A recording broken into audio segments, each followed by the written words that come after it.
So yan guys, good morning, magandang tanghali o gabi sa atin lahat. So ito, nagawa tayo ng bagong trigger na sana'y sa mga beginner, sana'y magaya nyo to. Gagawa tayo ng panibagong trigger, hindi yung trigger dati. Design nito ay dito, pero itong yari na to ay napagkagandang ano niya, napagkaluan niya yung kulbitin. Wow! So, shout out sa lahat na nanonood at maraming salamat sa inyo. So sana mayroon kayo matutunan din sa tutorial na trigger. So ito ang yan, naka plus pa pala ako. So yan, yung guhit na yung pag ganyan, guguhitan pa natin pala yan. Pero kahit wala ng guhit, basta yun yung gagawin natin. Yan yung pinaka mother. Sunod ito yung trigger. Hindi ko alam ang tawag dito sa na to, patungan. Yung pinaka-lock nya. So yun, mamaya update ko kayo pag natabas ko yan.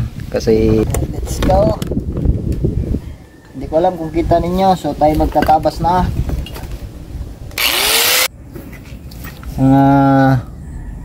Stainless. Hindi ko lang alam kung anong kapal nito.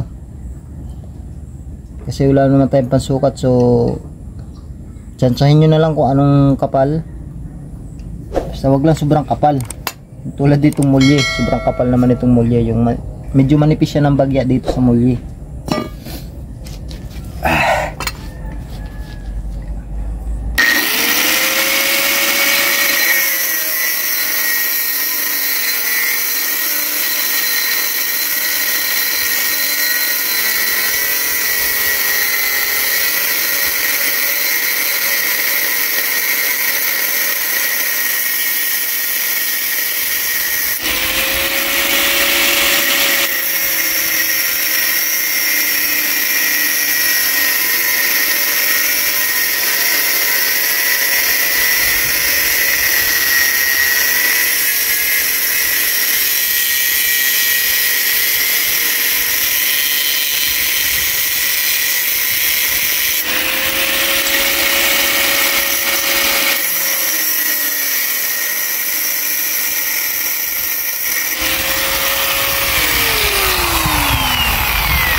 So mainit pa.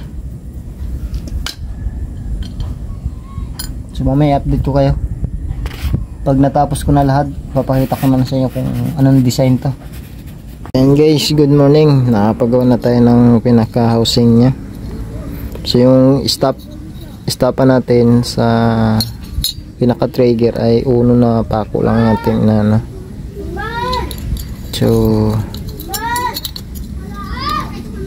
shout out nga pala sa may nag-comment sa akin na magkano daw yung trigger ko. So hindi ako nagpipresyo, sa totoo lang, kayo nang bahala.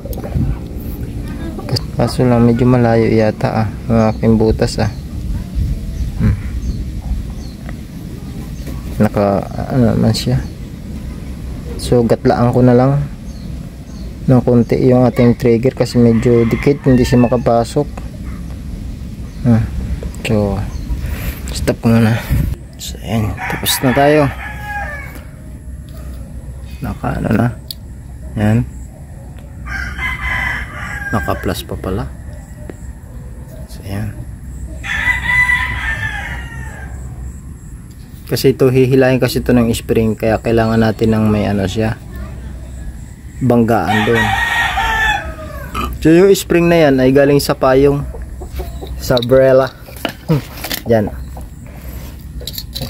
Baka kayo maghanap ng mga spring, dito na lang kayo maghanap kasi may mga, kahit saan naman tayong lugar may mga spring, may mga spring, may mga payong. So diyan na tayo maghanap ng mga spring sa loob. So yun ang spring na gamit ko. Yan. Kaya ako hinabaan din dito sa parteng dulo na to para meron tayong mapaglagyan nitong spring.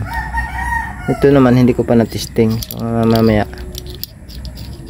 dalawang proseso nitong ating prinsesa. babangga na pala yung ating prinsesa dito, yung pitong dulo nito dito. So hindi na siya masyado down, hindi pati siya makaikot kasi babangga din naman siya dito sa ating nilagay na ano, na uno na pako. So babalik din yan pag ano, yung ganyan magiging postura. Kung may ano ko, lalagay ko sa loob kung umubra to. So, kailangan natin ng sukat din pala muna bago natin ikabit. Kailangan natin ng sukatan yung ating prinsesa, kasi hindi pa natin ano to tulad nito hindi pwede kasi hindi siya makapasok. Kailangan liitan natin ng konti yung gatla. So yung isa tumaiksi, so yan saktong-sakto lang. So hindi ko lang alam kung papasok to. Ayan, unahin muna natin pagkabit yung spring bago natin i-sheet natin yung ano nya. So medyo masikip, palalakihin lang natin ng konti ito, kasi itong gagawin na natin lock yung ulo.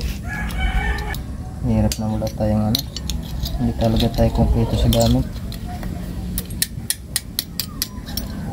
Ano lang yan, kahit hindi tayo kompleto sa gamit, na para-paraan lang yan. Ayun, naliko, para-paraan, nasobra sa paraan.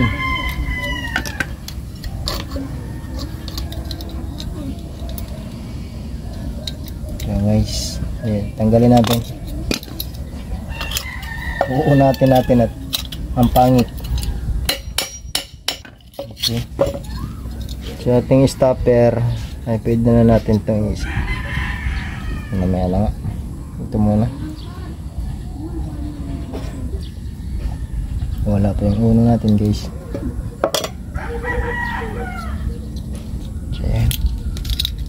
Okay, grinder na natin ito para may ano natin. Okay. So hanapin lang natin yung butas.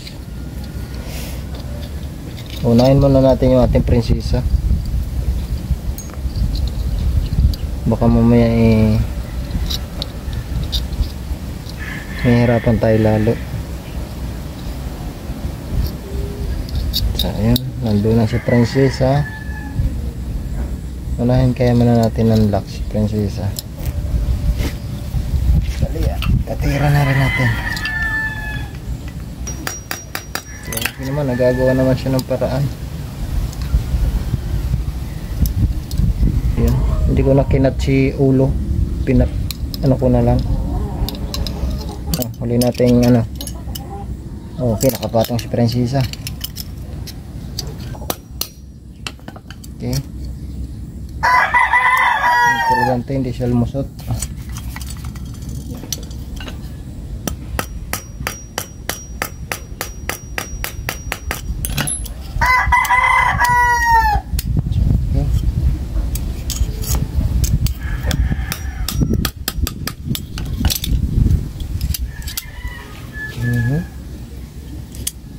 Okay nga. Okay, gawin natin medyo maiksi lang.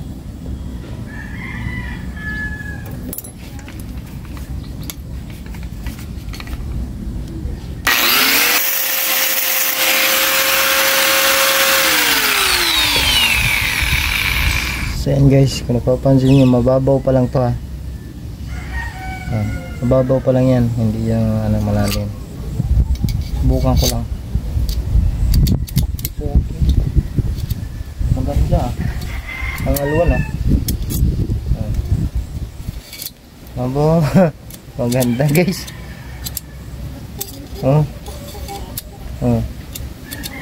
Perfect So guys, ilalagay natin sa body, mas maganda. Hindi siya hindi siya talaga nabitaw. Kasi ang trigger natin ay bumabangga talaga dito sa ating nilagay na uno. So ayos pala tong ganito guys, yung ano, yung ating yari, kasi parang ganun din ang design ng akin, isang spring lang pero ano siya, maganda yung medyo mataba-taba na spring kasi mataba yung ating ano, maluwag siya talaga dito. Pero okay lang na ganito kalaking spring kasi hindi naman to siya persadong spring eh, parang siya lang nag-aalalay na humihila lang siya ng konti para bumalik yung ating trigger doon sa prinsesa. Parang ano lang gumagalaw. Ang ganda pag nasa ano, sa mismong ano niya, body. So gagawa na lang ako ng body. Guys, nagsisimula na tayo maggawa ng pinaka-batalya. Sunod, gagawa tayo ng ano, sapting. So ito. Yeah, ito ang ating ilalagay dyan. Ang ating bagong triggers. Tsaka bagong design yan. So ang ating power saw, yan, grinder. So yan, gawa ko lang din yan. Ito ay ibang design naman ang aking ginawa.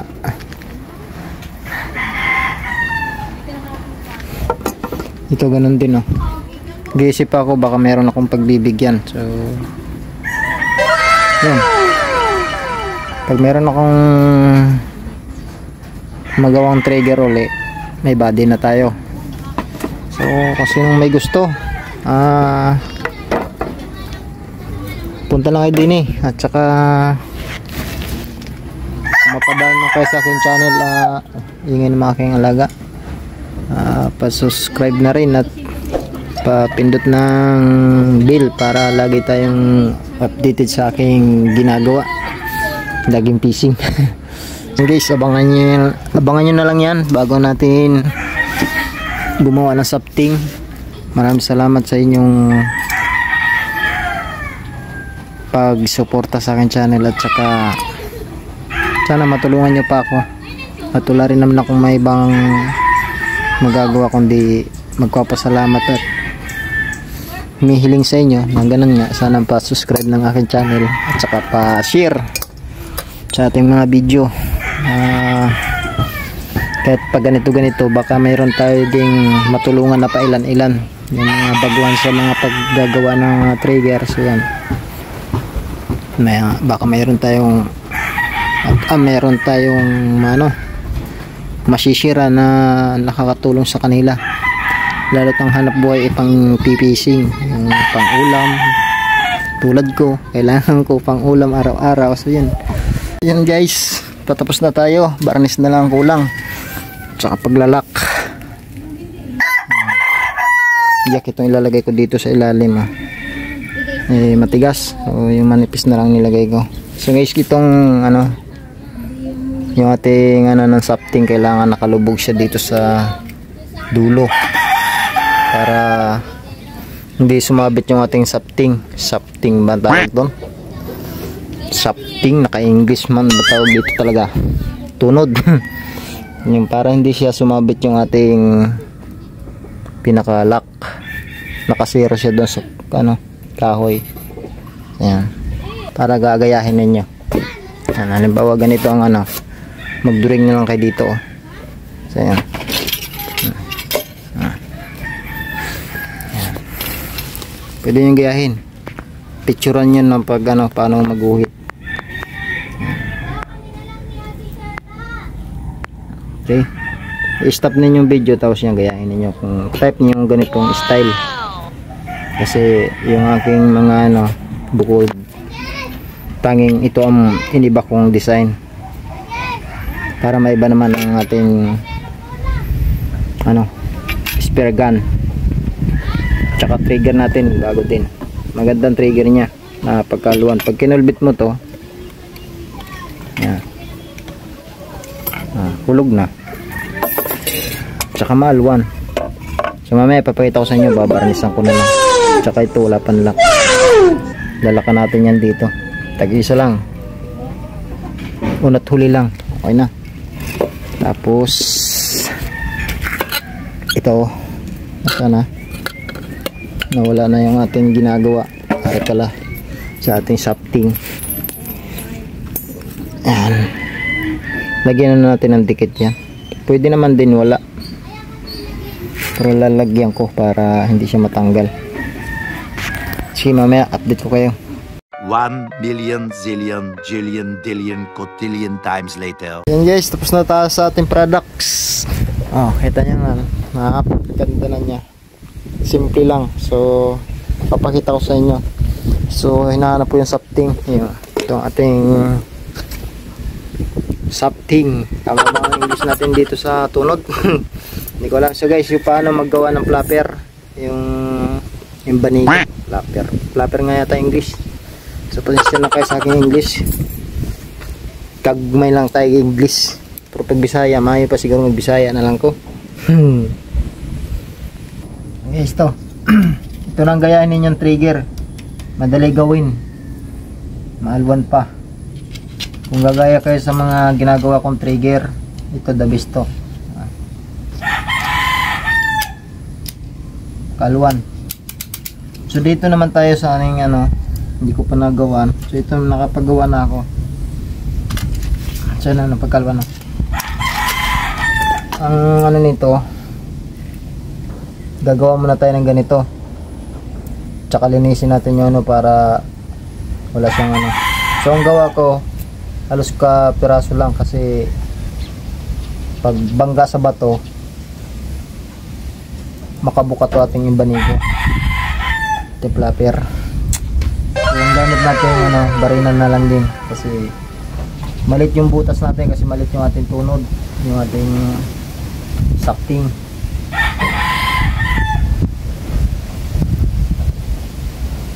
So mamaya papakita ko sa inyo yung busina na ko pala. Papaliwanag ko sa inyo doon para kasi gabi kasi yan mahirap ng gabi. So mamaya ang ganda ngayon at may araw. So tapusin ko lang to. Pinalapad ko na lang yung dulo. So yan. Ayan na. So yun maganda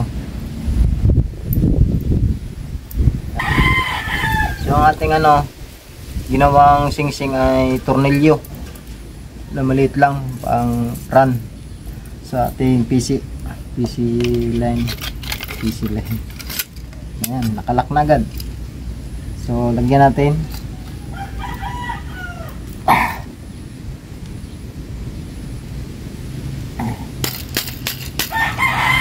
Okay guys, batom pa. Wala So okay. Kahit anong gawin, huwag lang ito kulbitin kasi maaluan. Sa lupa lang natin patamain kasi mahirap magbunot sa kahoy. Tinisting ko kayo na mahirap bunutin. Makapagkaaluan. Puno ng lupa ang ating flapper. Pero okay pa siya. So yan, kung gagaya kayo ng aking pinaka trigger, itong trigger ang gayahin ninyo. Nakalak na agad. Simple lang. Sana, bitaw. Tapos sutuloy. Okay na. Okay. Finish na tayo sa ating product na spare gun. So thank you. Maraming salamat po sa inyo. So ngayon doon sa busina para kayo. Ako'y nakasalamin pa rin pala. Tapos na pala ako doon. So doon tayo. So yan. Papaliwanag ko sa inyo yung busina para kung gagaya kayo madali. So yung ating busina ay yan, linya. Tandaan nyo yan ha. Itong isa sa linya dati niya.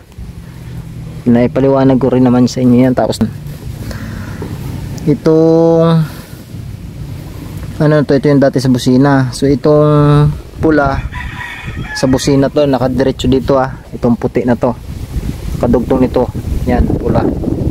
Napansin niyo yan, yan pula at saka puti, magkadugtong yan dito. Tapos yan, ito na yung nasa gitna, yung lagyan ko ng fuse kasi pag nagkaroon na emergency puputok tong ating fuse. So nakahinang lang siya dyan, sulit yan. Yung number 30 yan yung nasa gitna. Pero itong aking 5 pin kasi itong ating relay, nakita ko lang kasi ito, ang alam ko 4 lang dapat, pero wala namang yan kasi kung kabitan mo itong nasa gitna na to, nawawala naman ang supply ng isa. So ganun lang yan, parehas lang yan So itong puti at ito, kahit magkabaliktad yan, wala problema. So itong green, naka-live lahat, naka-live din yan sa battery. Ang ano lang, busina sa busina. Yan, kung ano yan dito. Yan. Ito yan. Green. Siguro kaya nyo lang gaya yan. Yung green nakadiretso din dito sa ating kung saan ang body ground ng motor, pero hindi dapat kayo kukuha doon. Tsaka sa susian. Kasi yung motor natin walang susian kundi ito. Hindi, mas maganda talaga nakarekta siya sa battery. Hindi kayo kukuha doon sa susian ng ating mga motor. Kasi itong aking motor wala itong susi. Ako lang kasi nagawa rin ito. Pati itong CDI, hinang lang din yan. Ano lang yan, pinaremedyo lang. At yun na, naipaliwanag ko sa inyo yung ano, yung 86 at saka 85 ay walang problema magkabaliktad dyan. Ang importante yun, lagay ninyo din sa battery. Ito, yan o, maiksi lang naman yan o. Ito, naka-live din siya dito sa number 30. Tapos ito, ground mismo, doon nasa diretso sa busina yan. Tapos yung ating, ito, ating switch, high-tech din yan sa automatic na washing kung nakuha na ano yan, yung pindutan ha, dalawang busina, isang kohol, isang ordinary.